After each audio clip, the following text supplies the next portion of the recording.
அஷ்டத்தை அடைந்தவனாய் இருந்து கொண்டு தான் பகவத் சரணாரவிந்தத்தை அடைய வேண்டும் என்பதாக விருப்பம் வருகிறானோ அத்தகையவனுக்கு மோட்சம் அளிப்பதுதான், அத்தகையவன் மோட்சம் அடைவதுதான் என்பதாக ராமானுஜர் வேத வேதாந்தங்களிலும் புராண இதிகாசங்களிலும் காண்பிக்கப்பட்டிருக்கக்கூடிய அந்த உயர்ந்த தத்துவத்தை நமக்கு எடுத்து காண்பித்திருக்கிறார்.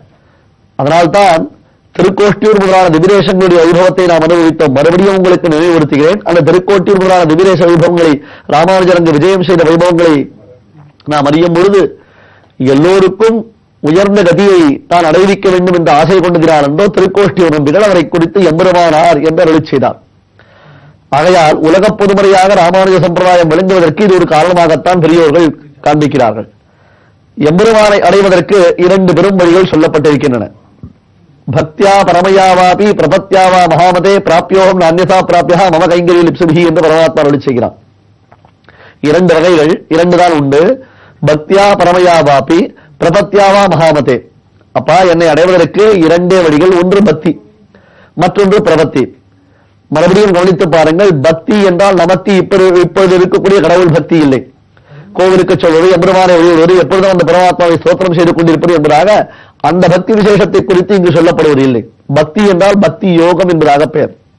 அக்ஷி வித்யை, பிராண வித்யை, அந்தராதித்ய வித்யை, உபகோசல வித்யை, ஞாச வித்யை, சத்வித்யை, தஹர வித்யை, சாண்டில்ய வித்யை, ஆதித்ய வித்யை, காயத்ரி வித்யை, சம்பர்க்க வித்யை என்பதாக உபனிஷதங்களில் 32க்கும் மேற்பட்டதான பிரம்ம வித்யா பிரகரணங்கள் சொல்லப்படுகின்றன. அந்த பிரம்ம வித்யை அறிவதற்கு அத்தியந்தம் சூக்ஷ்மமான நுட்பமான அறிவுத்திறன் நாம் பெற்றிருக்க வேண்டும்.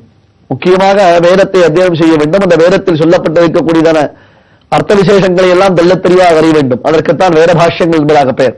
இதையெல்லாம் அறிந்திருந்து அதன் பிறகு இவன் தன்னுடையதான மோட்சத்தை விரும்பி பரமாத்மாவை தைலதாராவது அவிச்சிந்த ஸ்மிருதி சந்ததி ரூபம் என்பதாக தைலதாரையை போல, எண்ணெய் சொரியப்படுவதை போல, நடுவில் எந்த விதமான விபாகமும் இல்லாமல், கேப் என்கிறோம் அல்லவா ஆங்கிலத்தில், அதுபோன்று நடுவில் எந்த விதமான விச்சித்தியும் இல்லாமல் அவன் பரமாத்மாவை தியானம் செய்து கொண்டே இருக்க வேண்டும். அப்படி அவன் தியானம் செய்தானேயானால் எந்த ஒரு ஜென்மா அவனுக்கு மோட்சம் பரமாத்மா அளிக்க வேண்டும் என்று நினைக்கிறானோ அத்தகைய ஒரு ஜென்மாவில் தான் அவன் மோட்சத்தை அடைவான் என்பதாக பக்தி யோகத்தினுடைய வரைமுறைகள் காண்பிக்கப்படுகின்றன. அந்த பக்தி யோகத்தை ஆப்ரயாண தத்ராபிகி திருஷ்டம் என்பதாக பிரம்மசூத்திரங்களில் விளக்கப்பட்டபடி வியாசர் இந்த விஷயங்களை பிரம்மசூத்திரங்களில் தெள்ள தெளிவாக்கி காண்பிக்கிறார். ஆப்ரயாண தத்ராபிகி திருஷ்டம் என்று அந்த ஜீவாத்மா ஒரு பக்தி யோகத்தை செய்யக்கூடியவன், அவன் இத்தனை நியமங்களோடு இருக்க வேண்டும், நிஷ்டைகளோடு இருக்க வேண்டும், இப்படி இருக்க வேண்டும், அப்படி இருக்க வேண்டும். நடுவில் ஏதாவது அசம்பாவிதங்கள் ஏற்பட்டது என்றால் பெரும் அனர்த்தத்தை உண்டாக்கக்கூடியதாக இருக்கும். கடைசியில் எந்த ஜென்மாவில் அவனுடையதான பாபமாக முழுவதுமாக கருகிறதோ அந்த ஜென்மாவில் தான் அவன் மோட்சத்தை அடைவான் என்று அந்த பிரகாரம் காண்பிக்கப்பட்டது. இதனால் தான் பக்தி யோகம் என்பது மிகவும் கடினமானது. வியாசர், வசிஷ்டர், பராசரர் முதலான பெரியோர்கள் அந்த பக்தி யோகத்தில் சித்தி பெற்றிருக்கலாம். ஏனென்றால் மகாத்மாக்களுக்கு எதுவும் சாத்தியம். 10 நிமிடங்கள் ஒரு காபி அருந்தாமல் அல்லது ஒரு சாப்பாடு சாப்பிடாமல் நம்மால் எதையும் நினைத்து பார்க்க முடியாது. இந்த நிகழ்ச்சி பார்க்கும்போது ஒரு சிலர் காப்பி என்பதான அந்த பானத்தை குடித்துக் கொண்டு பார்ப்பார்கள், சிலர் குடித்த பின்புதான் பார்ப்பார்கள், சிலர் அதை குடிக்காமல் இருந்துவிட்டார்கள். ஆனால் அவர்களுடைய மனது இதில் ஈடுபடாது. ஏனென்றால் புத்தி அதில் தான் செல்லும். அப்படி இருக்கக்கூடிய நமக்கு பக்தி யோகம் அப்படியே அமர்ந்து கொண்டு யமனியமாசன பிராணாயாம பிரத்யாகார தாரண தியான சமாதி என்பதாக அஷ்டாங்க யோகத்தின்படியாக பக்தி யோகத்தை செய்ய முடியுமோ? அடியை சொல்லும் போது என் மீது கோபம்தான் உண்டாகும். சுவாமி, நாங்கள் செய்வதையெல்லாம் நீ சொல்லி காண்பித்துக் கொண்டிருக்கிறேன் என்பதாகத்தான் நாம் சொல்லுவோமே தவிர்த்து உண்மை இதுதான். இதனால் தான் இந்த பக்தி யோகம் என்பது இந்த கலிகாலத்தில் நம்மால் செய்ய முடியாது என்பதற்காகத்தான் பரம கருணாமூர்த்தியான காரை கருணை ராமானுஷரான சுவாமி ராமானுஷர் பிரபத்தி என்னும் உயர்ந்த சாஸ்திரத்தை தான் அனுஷ்டித்து, தான் பிராக்டிஸ் செய்து, தான் செயல்படுத்தி மற்றவர்களும் அதை அறியும்படியாக ஒரு வழியாக்கி வைத்தார். அவருடைய மென்மையைத்தான் தற்போது நாம் பார்க்க போகிறோம். ராமானுஷருடைய கொள்கைகளில் மீதி எல்லாம் நாம் தெரிந்திருக்கிறோமோ இல்லையோ, ஏனையவற்றை நாம் அறிந்திருக்கிறோமோ இல்லையோ, இப்பொழுது சொல்லக்கூடிய இந்த தத்துவத்தை நாம் நன்கு தெள்ளத் தெளிவாக அறிந்திருக்க வேண்டும். இதுதான் நம்மை கடை தேற்றும். அப்பொழுதுதான் நாம் ராமானுஜ சம்பிரதாயத்தை உண்மையாக உணர்ந்தவர்களாவோம். பக்தி யோகத்தினுடைய செயல்பாடுகள் கர்மயோகம், ஞான யோகம், பக்தி யோகம் என்று பகவத்கீதா முதலான வியாக்கியானங்களில் காண்பிக்கப்பட்டிருக்கின்றன. 18 அத்தியாயங்கள். வார்த்தை அறிபவர் மாயவர் காலம் என்று யாரோ என்று பெருமாள் 18 அத்தியாயங்களில் சொன்ன அந்த கீதனுடைய உண்மை பொருளை அறிந்தோமையானால் கர்மயோகம் என்றால் என்ன, ஞான யோகம் என்றால் என்ன, பக்தி யோகம் என்றால் என்ன, அந்த கர்மயோகத்திற்கு பிறகு ஞான யோகத்தை எப்படி அடைகிறோம், அல்லது சில சந்தர்ப்பங்களில் நல்ல ஞானத்தினுடைய முதிர்ச்சியால கர்மயோகத்தில் இருந்து ஞான யோகத்தை அடையாமலேயே பக்தி யோகத்திற்கு எப்படி அடையலாம், இதெல்லாம் பல விஷயங்கள், பல விசேஷங்கள் காண்பிக்கப்படுகின்றன. பெரியோர்கள் திறத்தில் உண்மையாக அடிபணிந்து அமர்ந்து காலக்ஷேபங்கள் கேட்டால்தான் இவையெல்லாம் மனதில் பதியும். அடியன் பலமுறை சொல்லிவிட்டாகிவிட்டது. தற்காலத்தில் இருக்கக்கூடிய நவீன சாதனங்களை எப்படி வேணா உபயோகப்படுத்திக் கொண்டு நாம் தெரிந்து கொள்ளலாம் என்று நினைப்பது மாபெரும் தவறு. சரி, இப்பொழுது அந்த பக்தி பிரபத்தி இவை இரண்டு தான் பகவானை அடைவதற்கு இரண்டு சாதனங்கள். பக்தியா பரமயாவாபி பிரபத்தியாவா மகாமதே. இதைத்தான் சஞ்சயன் திருதராஷ்டிரத்தில் சொல்லும்போது சுத்தபாவம் கதோ பக்தியா சாஸ்திராத்வேபி ஜனார்தனம் என்று உயர்ந்த மனசினாலே சுத்தமான மனசினாலே வேறு எதையும் ஆசைப்படாமல் பரமாத்மாவிடத்தில் வேறு எதையும் எதிர்பார்க்காமல் நான் சாஸ்திரத்தை கொண்டு பரமாத்மாவை அறிகிறேன் என்று சஞ்சயன் இந்த வைபவத்தை எல்லாம் எடுத்து காண்பித்தான். இது உள்ளுக்குள்ளே நாம் குறைந்து பார்க்க வேண்டிய ஆராய்ச்சிக்கு தகுந்தான பல அம்சங்கள் உண்டு. காலக்கிரமத்தில் ஆச்சாரியனுடைய அனுகிரகத்தினாலே நமக்கு அவையெல்லாம் சித்திக்க வேண்டும் என்பதாக பிரார்த்தித்துக் கொள்வோம். பிரபத்தி என்றால் என்ன என்றால் இந்த ஆத்மாவை பகவத் சரணாரவிந்தத்தில் சமர்ப்பித்து விடுவது, வேற ஒன்றுமில்லை. இதைத்தான் நம்மாழ்வார் தான் காண்பித்தார். பிரபன்ன ஜன சந்தான கூட்டஸ்தரான சுவாமி நம்மாழ்வார். நாம் நம்மாழ்வாரை போற்றும் பொழுது எப்படி போற்றுகிறோம்? பிரபன்ன ஜன சந்தான கூட்டஸ்தர். பிரபன்ன ஜன நாம் எல்லோரும் சரணாகதி ஆனவர்களை குறித்து நாம் சொல்லக்கூடிய வார்த்தை. எவர்கள் சரணாகதி செய்து கொண்டிருக்கிறார்களோ அவர்களுக்குத்தான் இது பொருந்தும், மற்றவர்களுக்கு பொருந்தாது. ஏனென்றால் அப்படி பொருந்த வேண்டும் என்று ஆசைப்பட்டால் உடனேயே ஆச்சாரியனை அடைந்து சரணாகதி செய்து கொள்ளுங்கள்.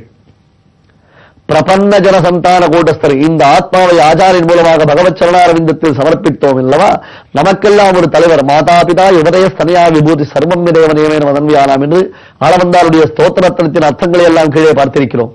இந்த சம்பிரதாயத்திற்கு தலைவராக, அதாவது பெருமாளிடமிருந்து பிராட்டி, பிராட்டியிடமிருந்து விஸ்வக்சேனர், விஸ்வக்சேனரிடமிருந்து நம்மாழ்வார், நம்மாழ்வாரிடமிருந்து நாதமுனிகள் என்பதாக இந்த சம்பிரதாயத்தின் தலைவராக கூட்டஸ்தர். கூட்டஸ்தர் என்றால் கூட்டவத்து, அந்த இரும்பை அடிப்பதற்காக ஆதார பீட்டமாக ஒரு இரும்பு துண்டு இருக்கும் அல்லவா, அந்த இரும்பு துண்டின் மீது வைத்து அடிக்கப்படக்கூடியது அனைத்தும் மாறும், ஆனால் ஆதாரமாக இருக்கக்கூடிய இரும்பு துண்டு மாறாது. அதனால் தான் உலைக்கூடம் என்று சொல்லுகிறோம் அல்லவா, அது போன்று அசையாமல் இருந்து கொண்டு நமக்கு பிரபத்தி சாஸ்திரத்தின் மார்கதரிசியாக இந்த பிரபத்தி சாஸ்திரத்தை காண்பிக்கும் வள்ளலாக திகழ்பவர் சுவாமி நம்மாழ்வார்.